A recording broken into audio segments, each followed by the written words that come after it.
যে ধার দুটি পাঠাইয়া যাবে বেঁধে লইয়া দোহাই না মানিবে কার। গোকুল নগরে কলঙ্ক সাগরে মজা এসে কুলবধূ দেশে কেনা ছেলে চোরা কানু বলে বিদেশে হয়েছ সাধু। সর্বজ্ঞান দাতা দেবেরও দেবতা যাহার হয়েছে ঋণী কমলা পার্বতী আর যত সতী সবাকার শিরোমণি।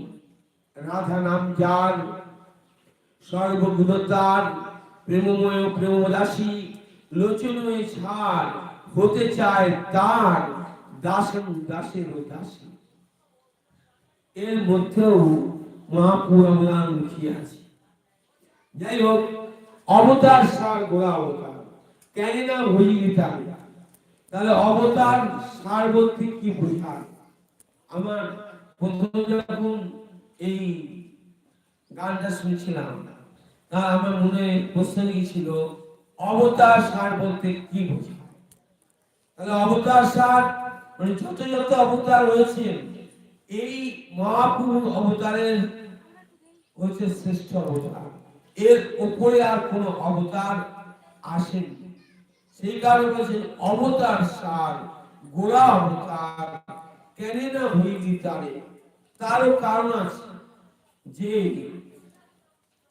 মহাপুরুষ এই অবতার সার হওয়ার প্রধান কারণ হচ্ছে যে এর আগের আগে যুগে যারা অবতরণ হয়েছিলেন অবতার, মহাপুরুষ কিন্তু অবতার এবং অবতারী। শুধু অবতার বললে একটু ক্ষুণ্ণ থেকে যায়, কেন অবতারী উনি অন্যান্য অবতার যায় আসে মিলে, যার সাথে মিলে যায় তিনি হচ্ছেন অবতারী, তিনি হচ্ছেন অংশিনী, আর সকলে হচ্ছে তার অংশ বিশেষ। তাহলে এই অবতার সার গোলাম এবং শুধু তাই নয়, এর আগে আগে যত অবতার এসেছে তারা জগতে কি দিয়েছে? তারা দিয়েছেন কি?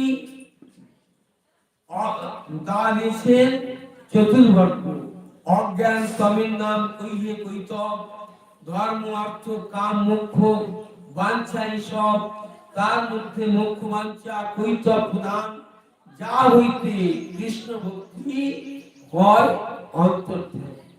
তাহলে তারা কি কৃষ্ণ ভক্তি দিয়েছে? কৃষ্ণ ভক্তি তো অন্তর্ধান হয়ে যাচ্ছে। চতুর্বর্গ দিয়েছে, কৃষ্ণ ভক্তি দেননি। এই কৃষ্ণ ভক্তিটি ভগবানের নিজস্ব ভক্তি। আমরা যে চিত্তামিতের চতুর্থ নম্বর শ্লোকে বলি অনর্পিত চরিং চিরাত করুণায় অবতীর্ণ করো সমর্পয়তুমুন্নত উজ্জ্বল সভক্তি। এই স্বভক্তি বা নিজস্ব ভক্তি বা প্রেম ভক্তি, এই প্রেম ভক্তিটা ভগবান কখনো দেন না, এটা তার নিজস্ব ভক্তি।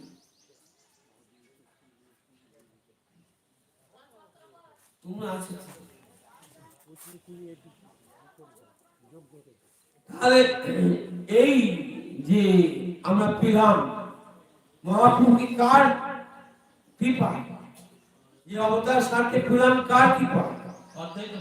তাহলে যিনি গঙ্গা জল তুলসী দিয়ে গোলক থেকে গোলকের মাঝে নিয়ে এসেছিলেন সেই অদ্ভুত প্রভু, যিনি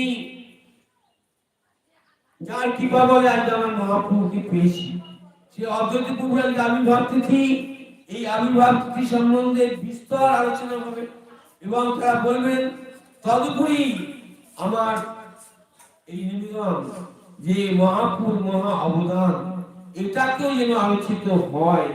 এটা আলোচিত না হলে আমাদের জ্ঞানের উন্মেষ হবে না।